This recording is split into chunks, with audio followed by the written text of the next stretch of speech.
रात का सन्नाटा था। सुनसान स्टेशन पर एक पुरानी बल्ब की पीली रोशनी टिमटिमा रही थी, जो हर कुछ सेकंड में बुझकर फिर जल जाती थी, जैसे किसी मौन इशारे में कुछ कहना चाहती हो। रवि रोज की तरह ऑफिस से लौट रहा था, लेकिन आज उसकी रोज वाली ट्रेन निकल चुकी थी। दूर कहीं आवारा कुत्तों का भौंकना और कीड़ों की भनभनाहट स्टेशन की खामोशी को और भारी बना रही थी। रवि उस बल्ब की जल बुझती रोशनी को घूरते हुए अपने ख्यालों में अजीब उदासी महसूस कर रहा था। तभी दिन की आखिरी ट्रेन धीरे धीरे स्टेशन पर आकर रुकी। रवि ने ट्रेन की बोगी में कदम रखा। डिब्बा लगभग खाली था। ट्यूबलाइट की हल्की गुनगुनाहट थी और बाहर से गुजरती स्ट्रीट लाइट्स की कतारें नजर आ रही थीं। ट्रेन बढ़ने लगी। अचानक डिब्बे की ट्यूबलाइट झिलमिला उठी। तब रवि ने देखा 3-4 सीट आगे खिड़की के पास नीले सूट में एक लड़की बैठी थी। हवा में उसके बाल अस्थिर सी लहर खा रहे थे और बीच से झांकता उसका चेहरा कुछ अजीब था, सुंदर मगर अनजाना, जैसे कोई रहस्य ओढ़े हो। रवि उसकी ओर देखते ही रह गया। तभी लड़की ने मुड़कर हल्के से मुस्कुराया। उसकी मुस्कान में गर्माहट थी, लेकिन एक अजीब ठंड भी, जो दिल की गहराई तक उतर गई। अगली रात रवि ने जानबूझकर अपनी ट्रेन मिस कर दी। वह बस उस आखिरी ट्रेन का इंतजार करना चाहता था। ट्रेन आई और वही नीला सूट, वही खिड़की का कोना था। रवि के दिल की धड़कनें तेज हो गईं। वह करीब आकर धीमे स्वर में पूछ बैठा, क्या आप हमेशा इसी ट्रेन से जाती हैं? लड़की हल्की मुस्कुराई और बोली, हाँ, हमेशा। उसका नाम था सनाया। दिन बीतते गए, दोनों की मुलाकातें, बातें और हंसी बढ़ने लगी। रवि को एहसास होने लगा कि वो सनाया को दिल से चाहने लगा है।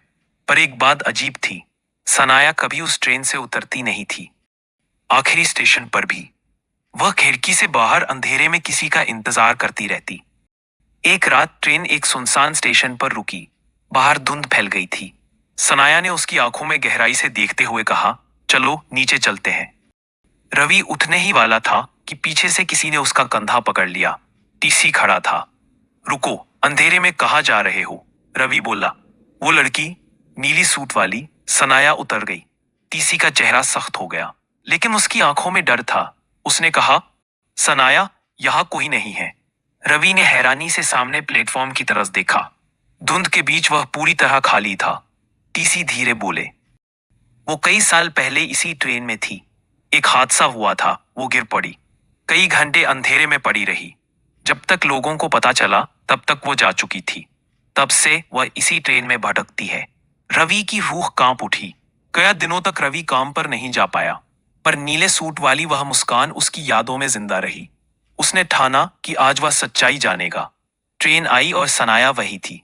रवि पास जाकर बोला, तुम इंसान नहीं हो, है ना? सनाया ने हल्के दर्द से मुस्कुराते हुए कहा, तुम्हें अब सब पता है, ये मेरी कहानी है। उसकी आवाज गहरी थी, जैसे हर शब्द में कोई पुराना घाव छिपा हो। मैं यहाँ सुमित नाम के एक लड़के से मिली थी। दोस्ती हुई, फिर प्यार। उसने मुझसे शादी का वादा किया, लेकिन सब धोखा था। वह किसी और से शादी कर गया। मैं हर रात यहाँ उसका इंतजार करती रही। एक ही ट्रेन, एक ही प्लेटफॉर्म। और एक रात हादसा हो गया। मेरी आंखें बंद हुई, पर मेरा सफर खत्म नहीं हुआ। रवि की आंखें भर आईं। अचानक ट्रेन फिर एक सुनसान स्टेशन पर रुक गई। सनाया उठी और दरवाजे के पास खड़ी हुई। उसने मुड़कर पूछा, क्या तुम मेरे साथ चलोगे? उसका हाथ आगे बढ़ा। स्टेशन पर ठंडी हवा चली, जैसे समय कहीं ठहर गया हो। रवि ने गहरी सांस ली और धीरे धीरे उसका हाथ पकड़ने लगा। अगले ही पल सनाया गायब हो गई। हवा में बस एक ठंडी फुसफुसाहट गूंजी, तुमने मेरा इंतजार खत्म कर दिया। रवि अकेला खड़ा था। चारों ओर घना धुंध और सुनसान प्लेटफॉर्म। कहीं दूर वही पुरानी बल्ब फिर टिमटिमा रही थी।